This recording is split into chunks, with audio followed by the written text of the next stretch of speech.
কেন করছো?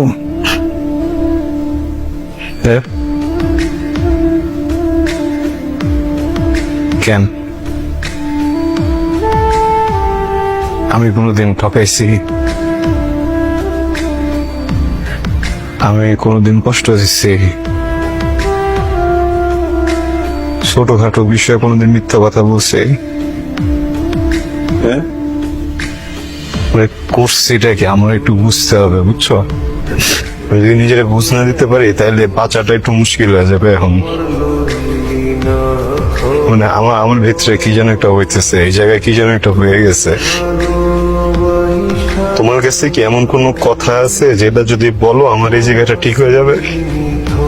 হ্যাঁ, তোমার পরিচিত কি এমন কেউ আছে যে আইসা আমার এই কথাটা বললে আমার এই জায়গাটা ঠিক হয়ে যাবে? যদি ঠিক না হয় কেন চেষ্টা করতেছো কথা বলার? হ্যাঁ, কোন ক্ষতিটা করছি আমি? আমার একটু বুঝতে দাও, আমার একটু বুঝাও, আমার একটাবার বলো। হ্যাঁ, কথার মতো কথা হলে বলো, না কোনো কিছু বললো না। আমি তো প্রেমিক বাদ দাও, বন্ধু তো, তাই না? কিন্তু সবচেয়ে ভালো বন্ধু, যে সব কথা শুনে, যে সব কথা বুঝে, যারা তুমি সব বলতে পারো, কোনোদিন একটা কথা শেয়ার করার জন্য তোমার সাথে বাজে আচরণ করে না।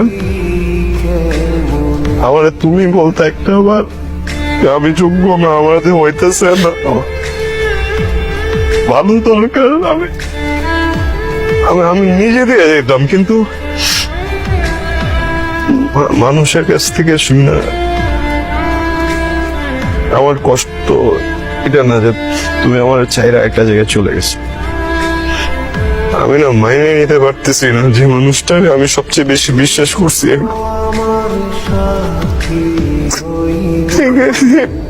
এই মানুষটা মৃত্যু, এটা প্রতারণা।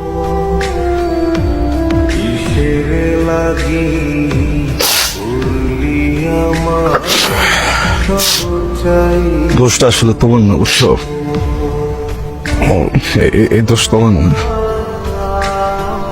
এটা সমাজের দোষ, এটা মানুষের দোষ, এটা পুরা দেশের মানুষের দোষ, পুরা দেশের দোষ এটা। আমার সমস্যাটা কোন জায়গায়? আমি গরিব, তাই না? আমার টাকা কম, এটা না? হ্যাঁ, এই আমার সমস্যা কি? আমার টাকা কম, এটা না? এই জন্য তো তোমার আম্মা আমার মানে না। তোমার আম্মার কাছে কি টাকা আছে? তোমার আম্মার কাছে কি টাকা আছে? হ্যাঁ, এই দেশের প্রত্যেকটা গলিতে, প্রত্যেকটা মহল্লায় দেখবা যে মুদির দোকানে ভরা। হ্যাঁ, প্রত্যেকটা মুদির দোকানদার এই মুদি ব্যবসা করে নিজে চলবো, নিজের পরিবার চালাইবো, মেরে বড় করবো, মেরে লেখাপড়া করবো, চিকিৎসা করবো, বড় বড় কথা কইবো। কিন্তু যদি কোন মুদির দোকানদার আর মেরে ভালোবাসে,